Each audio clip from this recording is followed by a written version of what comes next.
personalised approach. Cool. Working? Oh, cool. All right. So, welcome everybody to our wonderful workshop.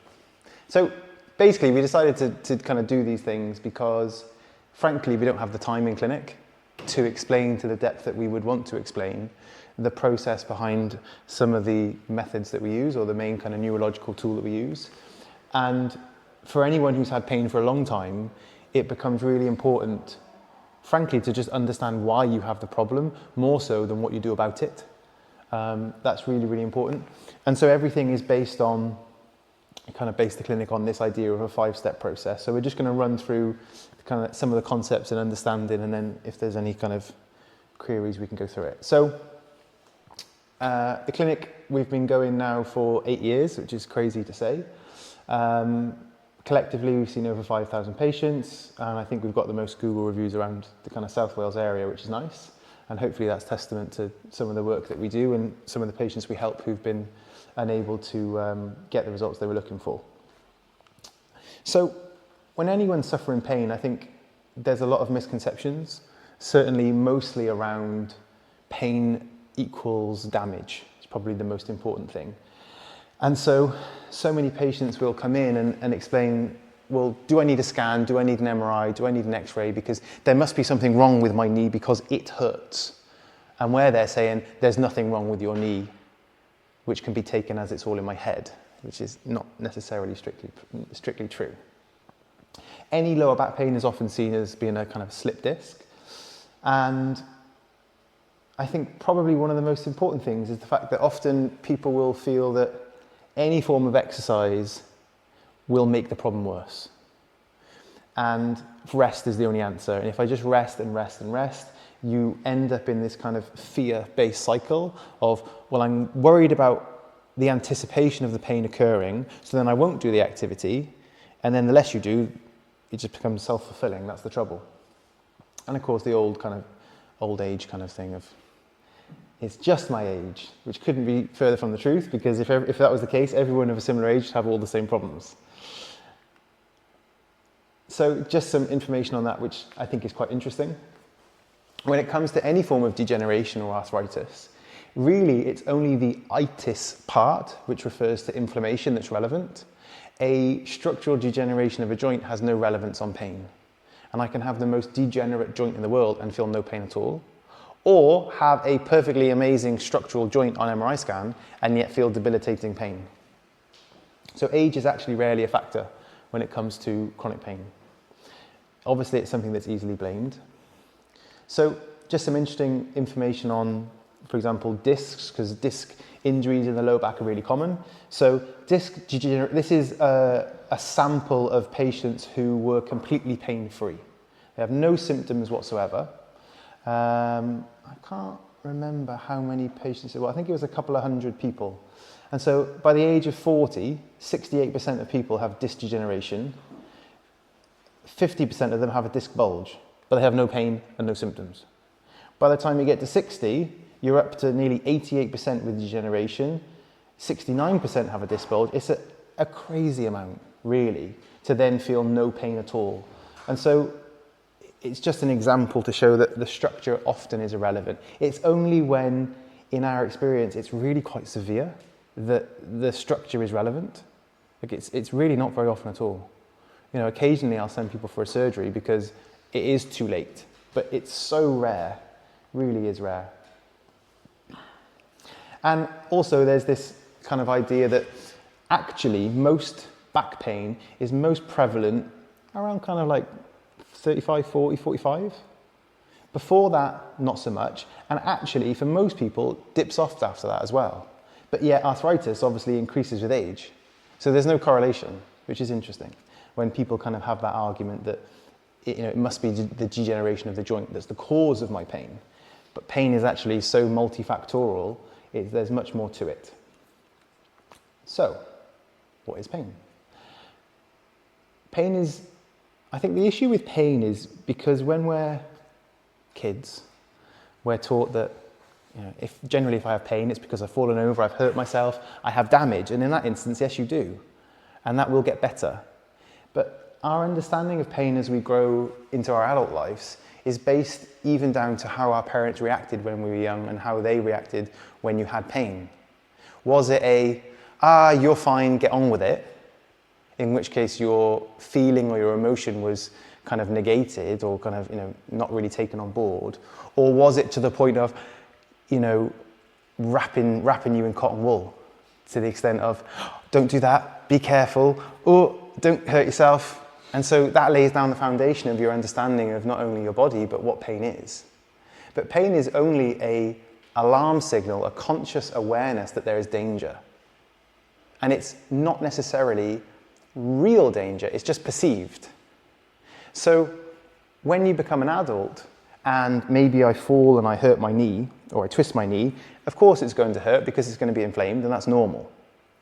The trouble is that after 3 weeks, that inflammation should die down and the pain should go away. If it doesn't, then by definition, it's now chronic. And in chronic pain, there is changes within the spinal cord and in the brain that make the wiring of the pain just happen again and again, and it gets stuck on a loop.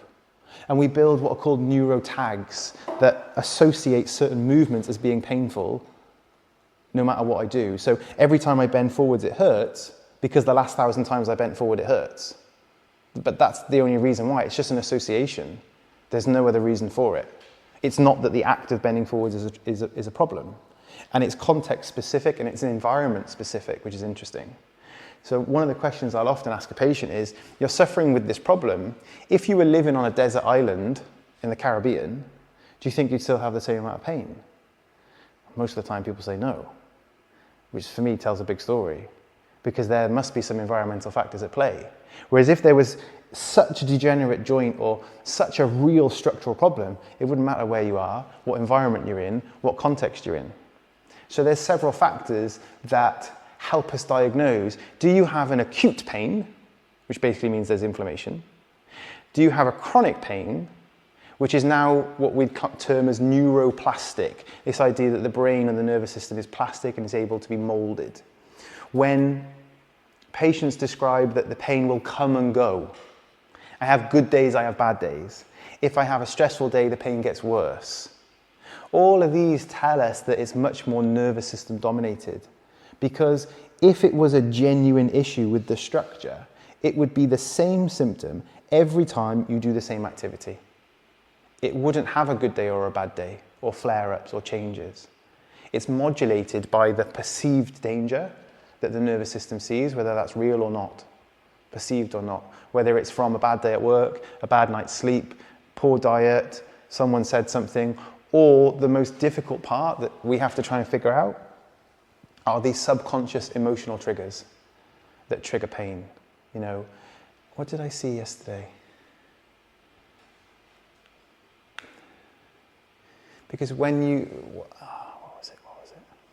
A lady who was suffering with low back pain, and it all started when she was a teenager, and we kind of traced that actually during that time of life it was quite difficult. She had a stutter and she'd often get bullied at school, and so the trigger for her pain was her own speech, which is just ridiculous, because speech was an association of danger, and danger equals pain even though it's perceived. So subconsciously, we had to deal with her own internal dialogue of the speech in order to change the pain. And sometimes it's weird and wonderful like that. I'm not sure if this will work. If you haven't seen this one already, this is a nice description.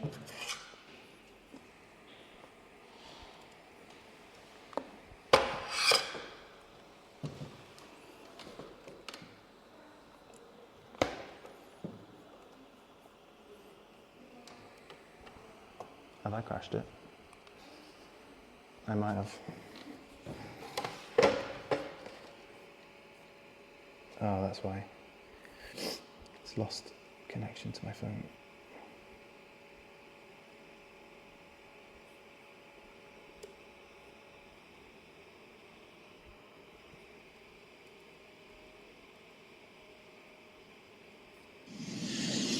Cool, it's only a minute. I think it explains things well.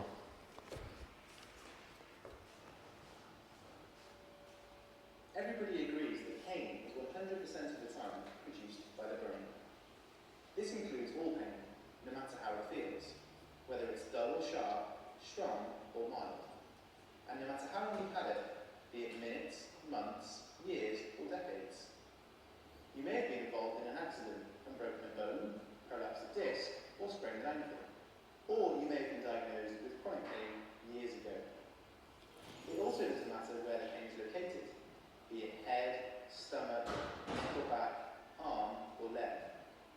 Most tissue structures have healed as well as they can by 3 to 6 months. After that, no more healing has to be done. If pain persists after 3 to 6 months, then tissue damage is not the main issue. Structurally, you will have healed, but your brain may still think that you are injured. Your brain still perceives the original site of the injury as a threat, and is trying to protect you by acting as though it is still injured. If you recognise it... Cool. Just a nice summary. So, all pain is in the brain, the nervous system is the king, and it's not necessarily about the structure. That's the relevance. So, what do we do about it? Well, of course, the first thing is to get a diagnosis. And that means to figure out what's the balance between how much of a structural problem is there, because it's still relevant to some extent, or how much is it purely a functional one that's nervous system driven, okay? So is this, often we'll describe the difference between hardware and software. So on a computer, I could have a hardware problem where the keyboard or the mouse breaks, the structure is gone, or is it more the software that's driving the issue? Is it the programs that run the system behind the scenes? What really is the issue? And majoritively, it can get a little confusing in that often inflammation is at play. And inflammation is very poorly understood.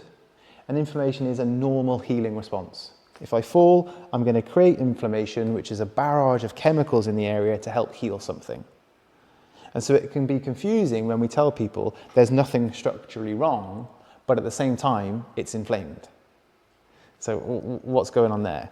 Well, even if there's no damage to the joint, if the function is not working well, and I have, say, if we're talking about a knee, I have a quadricep that's working overtime. It's trying to protect and stabilize. And I have a hamstring that just can't do enough of a job.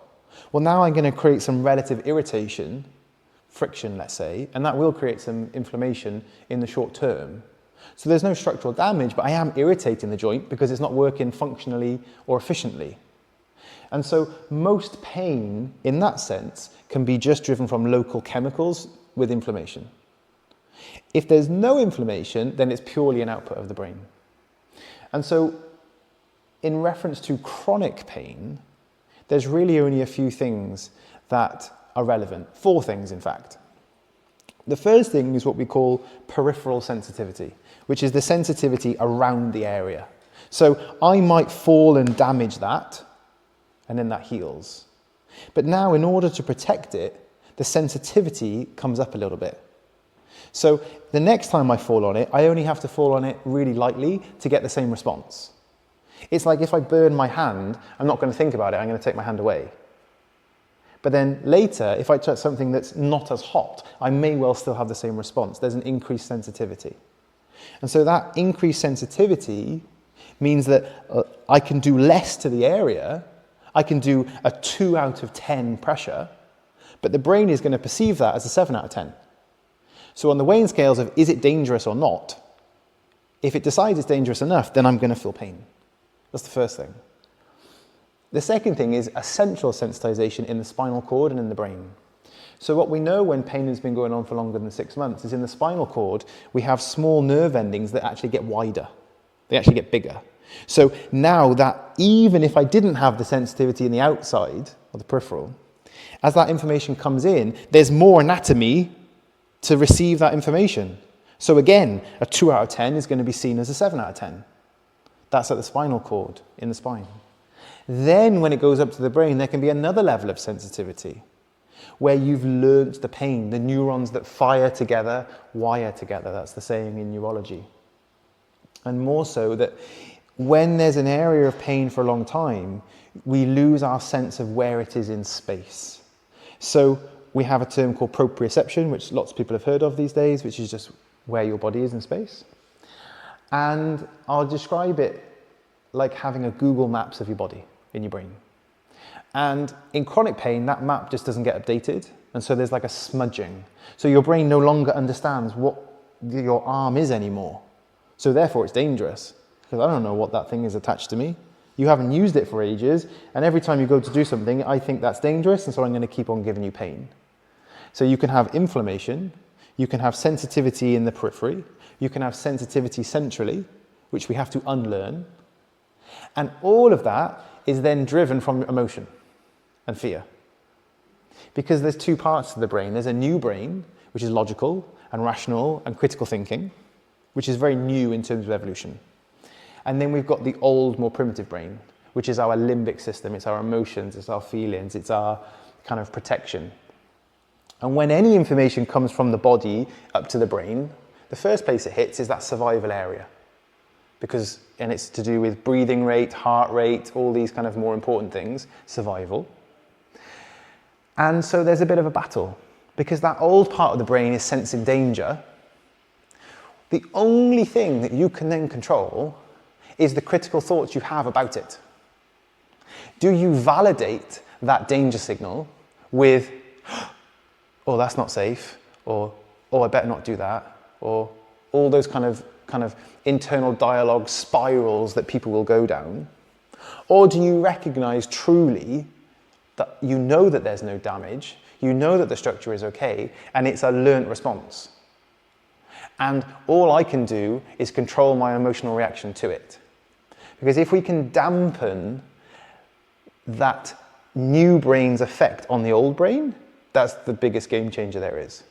Because now, even if I have a 2 out of 10 coming in, it's seen as a 7 out of 10, you can then have your own control back and turn the volume back down. So they've done amazing studies now in America with functional MRI, which is a kind of newer tool that is able to see the brain in more of a kind of a live way.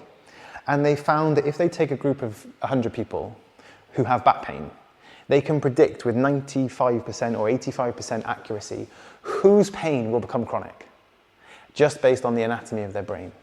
Because the wiring between two areas isn't quite right, which is between this frontal area, the thinking bit, and an older part called the nucleus accumbens.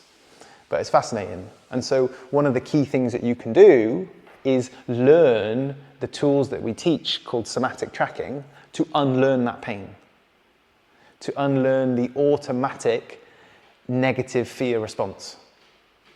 Because it doesn't matter how much sensitivity there is. If you're getting a normal signal coming in, but you still subconsciously decide it's not safe, it's not safe. So it still hurts. Irrelevant of how much treatment you get, or who rubs it, cracks it, exercises it, whatever. It doesn't matter. Because unless you actually believe that it's safe, it's not safe. It's as simple as that. So coming back to this idea of inflammation, the biggest problem with inflammation is everybody wants to stop it. As soon as I have pain, take ibuprofen. Just stop the inflammation. The inflammation is bad. You want to get that inflammation down, put some ice on it. And as usual, we're going to say all of that is not what we want, okay?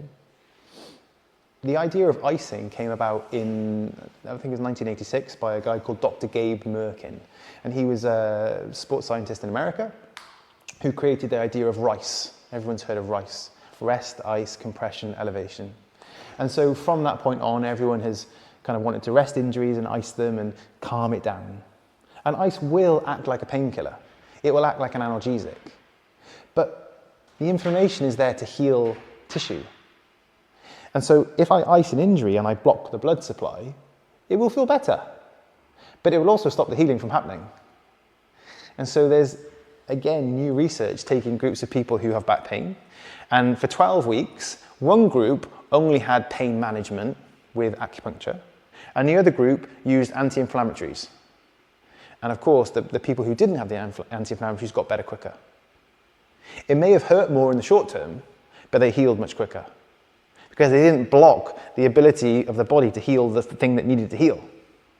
So it's like, what do you want? Do you want short-term relief, or do you actually want to heal the problem? Because instead, what we want to do is we want to support that process in finishing We want it to heal quicker, so we need to speed up your metabolism. Make sure you've got all the necessary building blocks and proteins and nutritional needs and B vitamins and all those things to support that reaction from happening. And so our tool of doing that is using laser. Because red light is fascinating when it comes to biology, because at certain wavelengths, 660 and 810 nanometers, red light is very, very easily absorbed by our cells. And it's one of the fuel sources for how we create energy. Normally we get it from the sun, but none of us get enough sunlight because we're inside all day. And the UV light doesn't come through glass, so it's not the same. So it can speed up essentially the metabolism within the cell and speed up the healing process. And there is thousands of highly peer-reviewed articles now showing the multitude of benefits to red light therapy. And that's why it's now used massively in the veterinary world for dogs. It's used in the dental world. It's used in oncology. It's used in everything.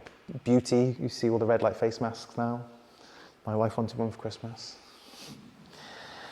So it's a big thing. And I don't really know how I could do a day's work without it, to be honest. But that's the kind of background to it.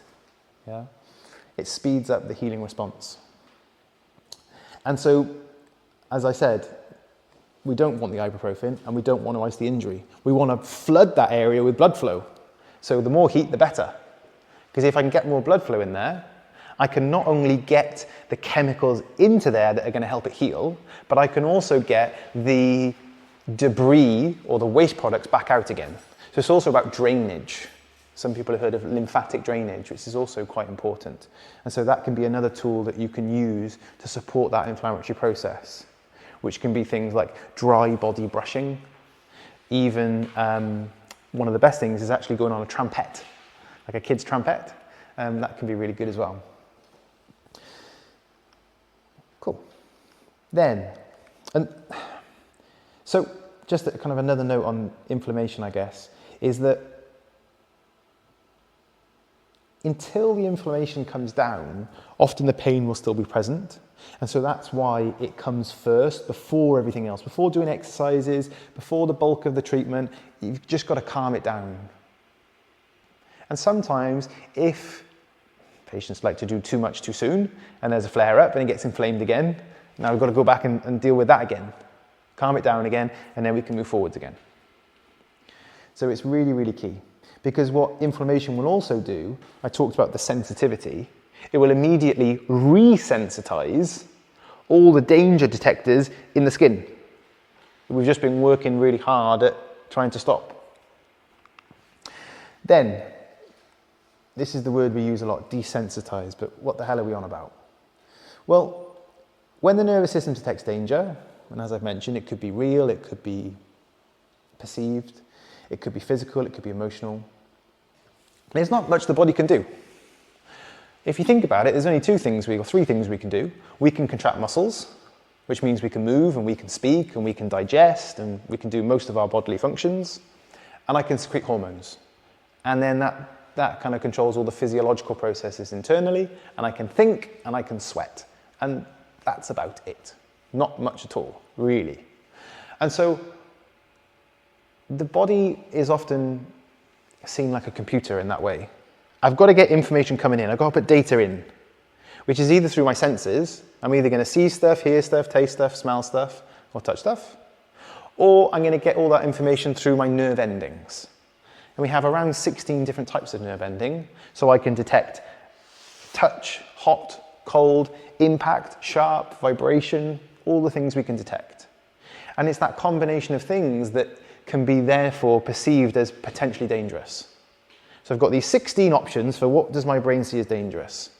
Then I've got to process all that in the split of a second, referenced by, have I had this before? Have I been in this environment before? What do I think about it? What do I feel about it? What have I been told about it? What does my emotions think about it? And if in that moment your brain decides danger, safety, and danger is more, you'll have pain. Irrelevant. And the response is pain and changes in the muscles and the hormones. So this is why we test muscles, because I can't test hormones second to second. And although the testing of muscles can be open to some degree of bias, it's frankly the best tool we have to detect in the moment, what are you most sensitive to right now? Where's the danger coming from? And act in a kind of objective way as best as we can. So tight muscles and stiffness and joints that are kind of don't move very well is a response, it's not the problem. And so when you think of it through that lens, just massaging it alone is never enough, because I'm only temporarily reducing the body's attempt to protect you. It's trying to move you away from what it thinks is dangerous. If I touch something hot again, I'm going to withdraw. And so this is where sensitivities can happen. If I have a surgery, I keep using the knee for some reason, it's because it's right there. If I have a surgery on my knee and it leaves a scar, the trauma of that surgery will often lead to a sensitivity in those nerve endings. So the nerve endings now should be able to handle a load of pressure, but instead, a tiny amount of pressure is seen like a big hit. So now constantly, the muscles are acting in a way that would make me withdraw, which changes your posture and it changes your movement pattern. It biomechanically starts to say, load the other hip. Now he gets so overloaded, he might get inflamed. And so then you come in saying, oh, my hip hurts. But then we say, well, actually, it's over here. But you're withdrawing from this old injury. So yes, we need to calm down the inflammation here, but we have to desensitize all the past traumas that are making you move in such a way that you're just overloading the thing that hurts. Because more often than not, the painful area is not the bad guy, it's the solution. It's just really tired. Perhaps it's a little bit weak for several other reasons. But we can't just go in and strengthen the hip up because you're still going to be protecting it from the old injury.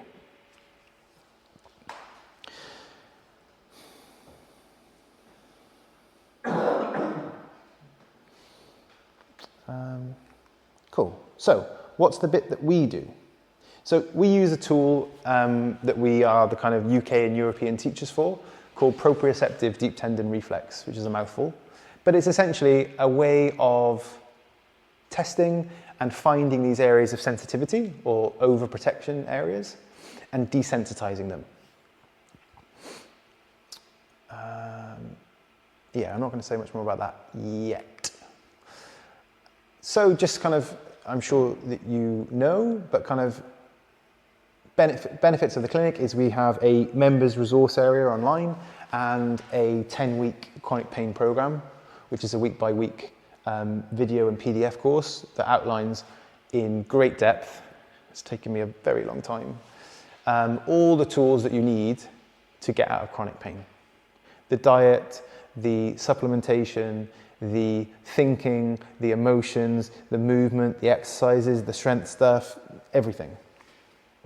Because there can be, for some people, it's like, there's 100 nails in my foot. If I take one nail out, I feel much better. But some people need to take out all 100 before they feel any better. And it's different for different people. So some people might get away with just dealing with one or two of their problems, and other people have got to deal with everything. You know? It's like your bucket's overflowing. How much do I need to take out before I feel the benefit? You might need to deal with your sleep, your stress, the sensitivities, all of it before you feel any better, because it depends on how much your brain decides is dangerous or safe. Which comes back to the anatomy actually of one's brain and of the areas of the brain, like I said about the functional MRIs. These danger detection areas can be physically bigger. And they've done studies where if mum was, in a war and gives birth, that baby's brain is going to be more wired for suffering and for pain and danger protection because mum went through it. Whereas if mum had a nice easy pregnancy in a safe environment and all was good, the area of the brain that detects those things is relatively smaller. So it needs more stimulus to create a reaction. If you go really deep into it, so just blame mum, that's the answer. So that's what we do. We do the desensitizing and we can point you in the right direction. But ultimately, It's what you can do that often makes the difference. So that's the library resource, and patients on a treatment plan have access to the paid course, which is the 10-week program. So that goes through a multitude of different things. Key features, in my opinion, are week 2 and week 4, for those of you who have access to it already. Because week 2 is about understanding this idea that pain is in the brain and what it is. Whereas week 4 is the tools and the actual exercises, some of them are even written, to figure out how do I reframe my perception of my problem so that it's no longer a threat to me. Yeah? Because, as I said, the first most important thing is recognizing, right, is there damage or not? If I really believe there's not, then what am I afraid of? Really, it's just the sensation of the pain that people are afraid of, and what's the consequence of that? And so you have to keep asking, why? Well, if you're fearful of the sensation of pain, why? Because I don't think it's that. I don't think it's just the feeling that you're afraid of. It's the fact that the feeling is probably going to stop you from doing something. And if you can't do that thing, what does that mean to you? How does that affect you? Does that change who you think you are? And you can really go down the rabbit hole with it to figure out, why am I so bothered about this? Because sometimes I'm really blunt, and Steve more so. And I say, I will never have chronic pain because I don't care enough. Which is somewhat true. And we're obviously, it's different because we understand it on a deep level. But if I injure my ankle or my knee, it's hurting because I've done something to it. But I'm fully aware that that's going to heal and I'm going to let inflammation do its job and then it's going to go away. But the second I start quizzing, oh, what's that? Oh, maybe that's not safe. I'm starting to wire those processes of danger and threat and association. And so the age-old story is of the man who is walking in the desert one day and he gets bitten by a snake. And he's writhing on the floor in pain, in agony. And he manages to get out of it. It's a near-death situation, but he survives. And a couple of months later, he's just walking around, I think he's in his garden actually, and all of a sudden drops to the floor, writhing in pain again, screaming, until he realizes he's just simply pushed back, gone past a branch on a tree. But it was the association of the sensation that sent his brain into complete danger mode. And that was just, it's often a story that is given, to explain the situation. But there was an interesting real case in, I think, the early 2000s, where there was a kind of builder on a site, and he had, your classic steel-capped boots on, and had one of these industrial nails go right through his foot. So you can imagine the guy is beside himself, screaming, ambulance, the works, can't control it, all the morphine in the world. Get to hospital, huge big team, take his shoe off, it's gone between his toes. Not even a scratch. But to his brain, it was a very real danger, enough to give the worst pain possible, which is fascinating. And that's really what it's like. And of course, that's an extreme example, but it's just there to illustrate. So once we've reframed that pain, it's important to recognize that everything is a factor. For every poor night's sleep you have, your pain perception goes up, a lot. I don't know the exact percentage. Diet plays a role because of the effect on inflammation and the ability to resolve that inflammation. So you can talk about the difference between everyone's heard of omega-3, your omega-3 to omega-6 balance. So if I'm eating lots of processed foods that are generally quite heavy in vegetable oils, very omega-6 driven, they're much more pro-inflammatory. And so how can I resolve the inflammation or the swelling if you're eating a lot of processed foods that's driving your omega-6 so high that you're just systemically inflamed? And the real problem we have nowadays is that post-COVID, everyone seems to have a problem with their immune system. And there's a lot more general or systemic inflammation. And so it's very common now that patients will be coming in with something like back pain, And I'm telling them the problem is actually their gut, or it's their immune system. And it's just that the inflammation is showing up in that area and they're getting pain in what they feel is their joints. It's extremely common. Not, and that is some patients, but we let those people know early on. But in the absence of that, it's just to recognize that diet is a key thing, even down to often food sensitivities that drive an immune reaction. And so if you have a food that your body can't handle or that you don't digest very well, then these undigested proteins go into the large intestine and create an immune reaction, creates inflammation, and that can then show up as pain anywhere in the body. Once those lifestyle factors have been dealt with, diet, sleep, stress, hydration, the simple things, then of course we need to get people moving, because movement generally is inversely proportional to the amount of pain you feel. Most of the time. If I'm in pain, do you feel better when you move more? Yes, majority of the time. But if the pain is really, really, really chronic, and it's been going on for a long, long time, then I mentioned there's changes in the spinal cord. What can happen now is the mechanical sensors in the skin can actually take a diversion to act like a problem. So now normal movement is actually driving pain.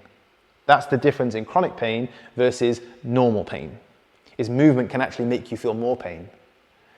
So the issue then comes down to, we have to expose you in what we call graded exposure, physically and also emotionally, to exercise. Because if we do too much exercise too soon when you're recovering from pain, there's a few things to consider. Number one is this emotional pacing, or emotional kind of exposure. Because how much do you have to do before the brain decides that's not safe? So an example is, let's say, running. A runner comes in for a problem with low back pain, and we've done most of the work, and now it's about, right, okay, we need to get you running again. They may have the structural capacity to handle doing 10 kilometers. But their nervous system is feeling unsafe to do 5 kilometers. And so it's not as simple as your back is strong, your back looks good, go back to normal. Because if you've not run for the past however long because of pain, you need to expose yourself emotionally to build the idea of safety, to reaffirm to your nervous system that it's an okay thing to do. Because the trouble with chronic pain is, we'll describe it that you have too many bad memories about the area. So if you have 2 bank accounts, one that is for your good experiences with your low back, and one is for your bad experiences with your low back, there's a lot more bad experiences. And so when it comes to doing an activity, when you reference your good experiences and bad experiences, this one is so much more, well, I'm probably still going to feel pain. And so you have to slowly build deposits in your good experience, which is any amount of movement or activity that's pain-free that you achieve successfully without flare-up. And you might manage to put 3 or 4 deposits in, and then you might do a bit too much and you have a flare-up. But it doesn't mean you've gone back to square one. It just means that it was a bit too much, the nervous system is freaked out, you felt some pain. Well, let's consider if that was too much for the structure. If it was too much for the structure, it's going to be inflamed again. We need to put the laser on it, we need to calm it down. If the structure is okay, then it was purely an emotional reaction, subconsciously. You're not even aware of it. And so, okay, perhaps 5K was too much. Let's dial back to 3K. Let's do 3K 5 times in a row, even though you feel like you can do 10. So that it's so boring and it's so easy, you're like, what's the point? Because if you're feeling like, what's the point? It means it's safe, which means then you can gradually expose yourself to more. And so this physical and emotional pacing is so important. So important. And alongside that, to get out of chronic pain, there's a degree of what we would call survivorship. It's at what point in time do you decide that you have a problem and you no longer have a problem? Because how many people do you know who say, oh yeah, that's my bad back, or that's my bad knee, but it hasn't hurt for like 2 years? Well, why is it bad? It was bad before, but why is it bad now? Is it forever bad? Like, when does it change? So you have to set a goal or a target, in our opinion, that you would consider to be unachievable if the problem was still present. So using the example of running, it's you have to run a marathon, whether you want to or not, because you don't think you can. And if you achieve that, you're going to draw a line in the sand and say, well, I literally cannot have this problem anymore. I must have had a problem. And any future pain I feel is a new problem, not a reiteration of the old one. So you have to draw a line in the sand. There has to be a goal set. It doesn't have to be extreme like a marathon. It could be anything, you know, but it has to be something that you believe you couldn't do if the problem still existed. That's the target. Because you achieve that, that's the ultimate success.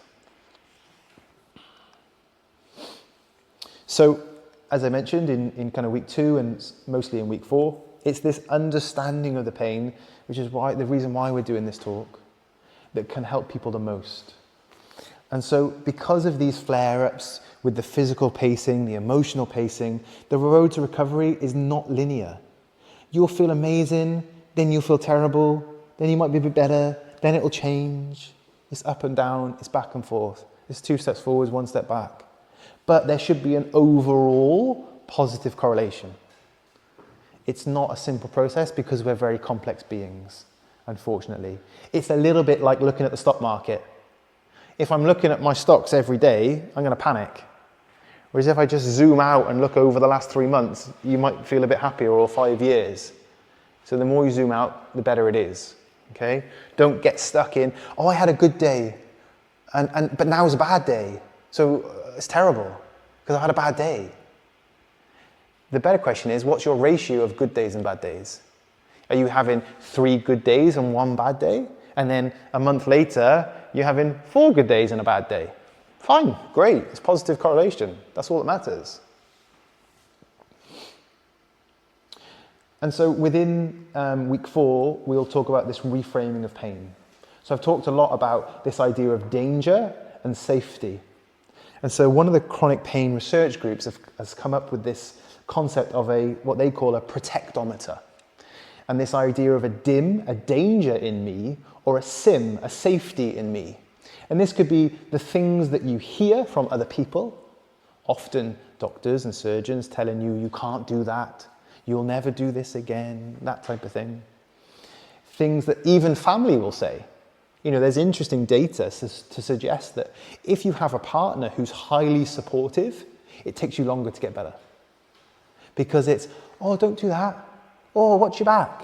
Oh, how's your back today? That's all it ever is. How's your back? Don't do that. Be careful. Whereas if you're on your own, you suck it up and get on with it. Frankly. Which is really interesting. So you have to, you know, and I've said it to patients all the time, you need to get your family to stop asking you. They've got to stop talking about it. Because it's just reiterating the fact that you have a problem. But there is no problem. How can you unlearn this thing as if it's all that's ever talked about? So the things you do, the things you hear, the things you say. And so it's a nice written exercise that can be done to start to figure out, well, what's going on in my environment that could be triggering more danger than safety? Oh, that's better. Anything of relevance here? No. Yeah. Cool. Once the desensitization is done, and sometimes this is not so set in stone, sometimes we have to juggle things around, but more often than not, it is very much 1, 2, 3, 4, 5. Because if the brain is protecting you, and as I mentioned, in chronic pain, sometimes movement will trigger pain, patients are not at the start line of the race to start doing exercise, because it's just going to be seen as dangerous. Our job is to get you as fast as we can to the point where you can start doing the exercises. Because when you can start doing the exercises, you can start to move better. That's going to help inflammation. It's going to help rewire that map in the brain. It's going to help change the structure in your spinal cord. That's all changeable. That means there's not such a degree of sensitivity if it's done with physical and emotional pacing. I like this guy, he's cool. But he doesn't stop, he just keeps going. So there's this idea that obviously movement is medicine, and it's important for us to mention that everybody wants to stretch, static stretching, but dynamic movement is ultimately much, much, much more better than static stretching, because I want to give feedback to my nervous system, and just stretching something isn't necessarily going to do as much of that as we would like. There are times where it's needed, but most of the time movement is going to be better, because I'm going to also pump fluid in and out of my joints to update that map, that Google map in the brain, okay? So within the free members library, I've actually done 3 movement classes that teach you how do I move the spine, the hip, the knee in every direction possible. Because generally all joints move in 6 ways: forwards, backwards, side to side, rotate, rotate. So you need to go through the process of setting aside half an hour, first to do a self-body examination to figure out, can I go left? Can I go right? And start jotting down which ways can I go, which ways do I not want to go. Yeah. Is there any difference to the elbow? I've read in the last couple of weeks something about the elbow going more than a couple of directions. Is that true or not? What do you mean? I don't know, I'm going to read up on it. Okay. Well, elbow is a hinge joint, so it can flex and it can extend, but it can also somewhat rotate. Yeah. But it's technically a different joint, because that's your radial head that rotates the 2 bones of the forearm around each other. But strictly speaking, the elbow is just flexion extension, and a little bit of a gap if you stress it. Yeah, so it's different to the other joints? Not really. I may find out more. I picked up on it. Okay. It's interesting. Most joints move 6 ways. Most, like the spine, you know, but the same with the knee. The knee doesn't. It's going to flex and it's going to extend. It somewhat rotates from the tibia, and there's a little bit of gapping. It depends on the shape of the joint. Whereas a hip or a shoulder, which is a ball and socket joint, has a massive amount of movement, but therefore requires a massive amount of stability from the muscles around it. So usually the joint is not the problem, it's the ability to stabilize all that movement. So with more movement comes the requirement for more stability. So that's the trouble. But what you can use is the body check-in to kind of jot down, well, I can't move this way, this way, this way, this way. And then in the classes, we go through teaching you, okay, can you shift the pelvis to the left? Try and do that. And try and shine the light on the things that you're not used to doing to update that map in a safe way.